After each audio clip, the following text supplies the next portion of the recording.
The Battle of Cannae, Hannibal versus Rome.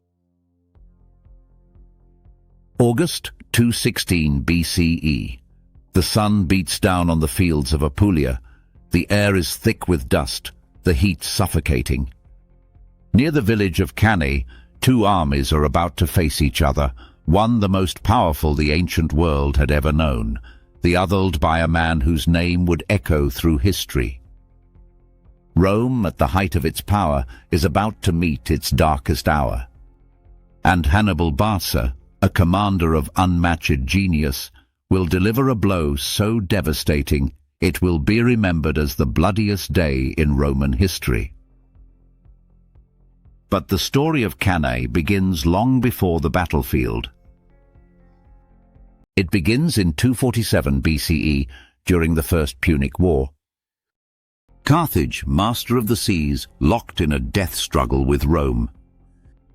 That year in Carthage a boy was born, Hannibal, son of Hamilcar Barca, a general who carried the weight of his nation's pride. Hannibal's childhood was not one of games or laughter, but of discipline and war. Ancient writers tell us that when he was just 9 years old, his father led him to an altar. There, in a solemn ritual, the boy laid his hand upon a sacrifice and swore before the gods he would never be a friend to Rome. That oath burned itself into his soul. From that moment, Hannibal was not just a son of Carthage, he was the sworn enemy of the Republic.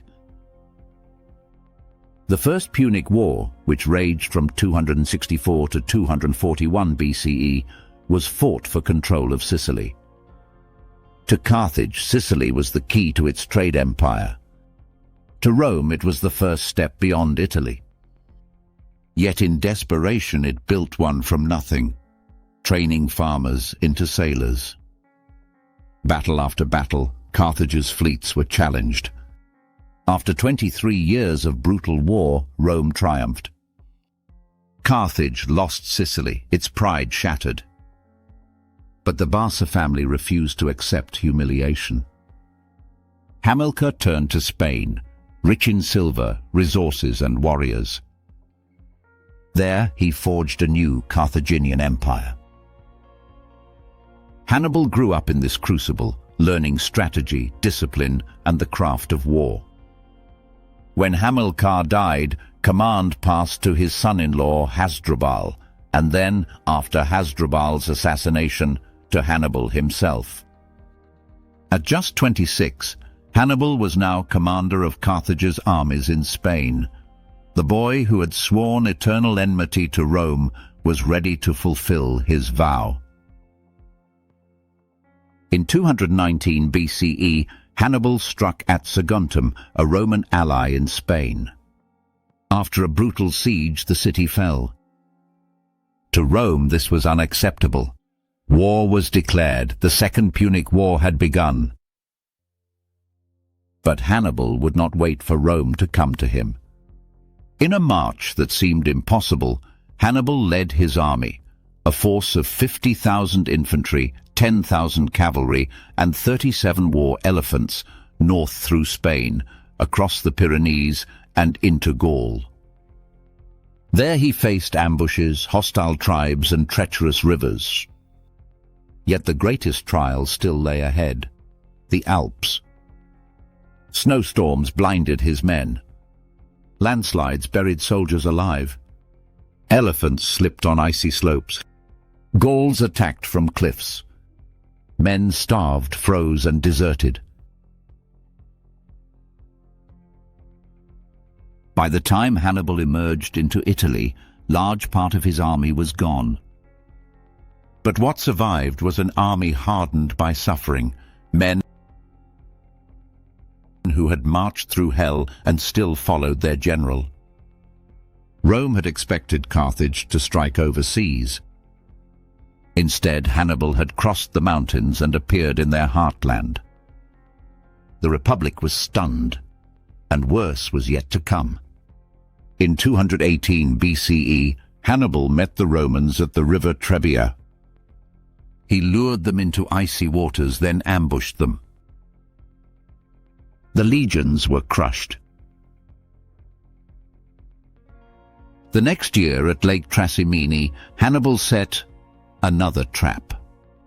As morning fog covered Thelaki, he concealed his forces in the hills. When the Romans marched along the shore, Hannibal struck. It was a slaughter, 15,000 Romans dead. Panic spread across Italy. Hannibal had humiliated the Republic twice in 2 years. Rome turned to a new strategy, the Fabian strategy, named after Quintus Fabius Maximus. Avoid battle, harass, bleed Hannibal slowly.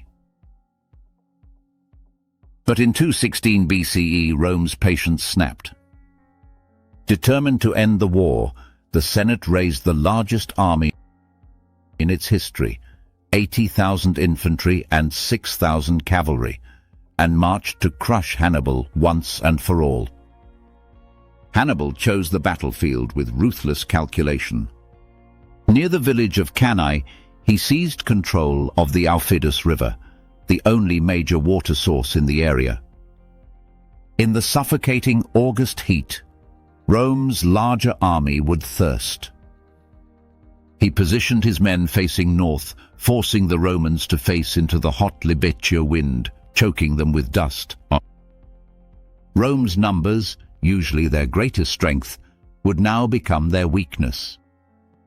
Hannibal commanded about 40,000 infantry and 10,000 cavalry. His army was a mosaic of nations, Spaniards and Gauls in the center, fierce, unpredictable but brave. African veterans on the flanks, disciplined, deadly with spear and shield. Numidian cavalry, fast, merciless, the finest horsemen in the world.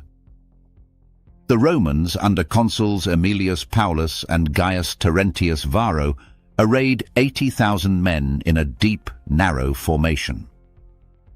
Paulus counseled caution.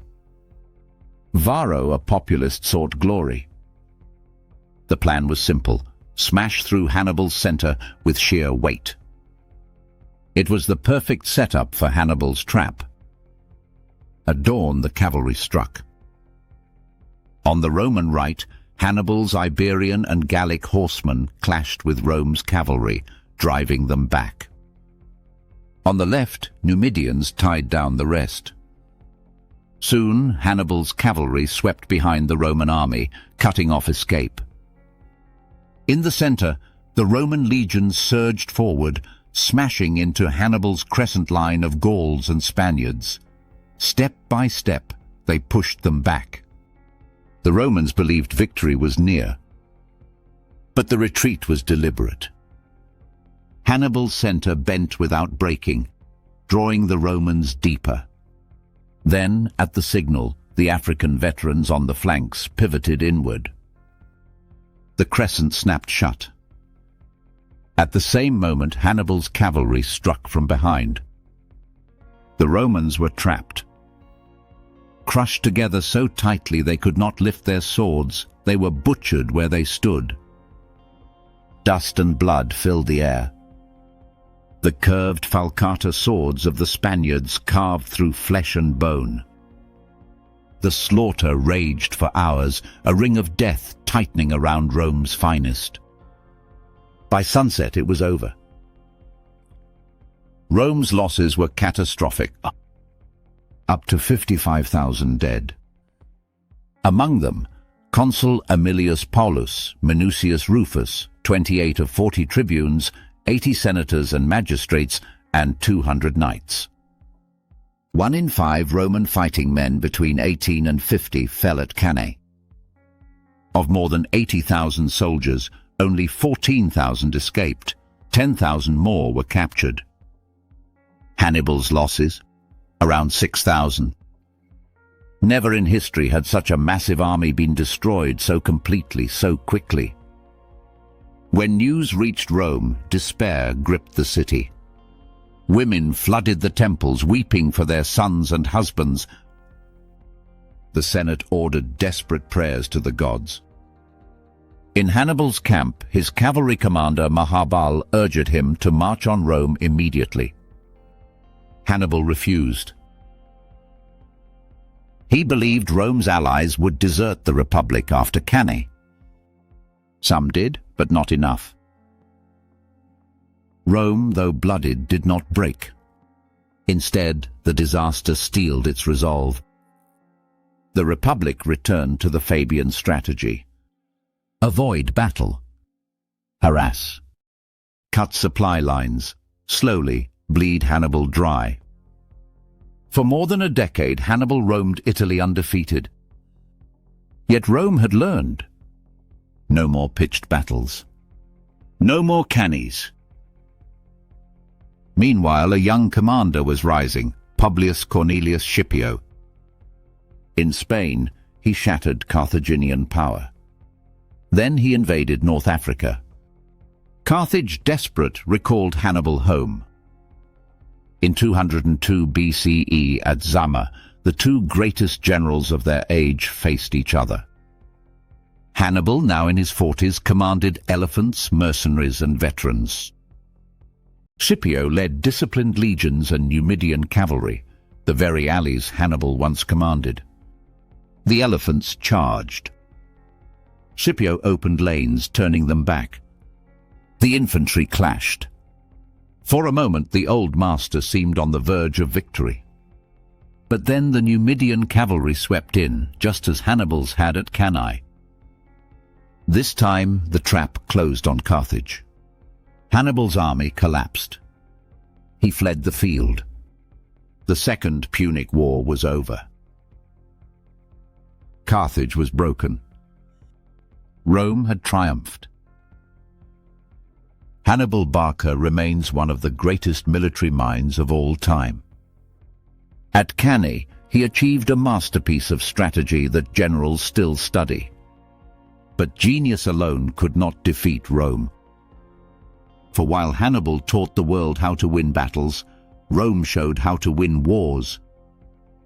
If you were Hannibal, would you have marched on Rome after Cannae? Let me know in the comments. And if you enjoyed this video, don't forget to like, share, and subscribe. It helps you see more stories just like this one.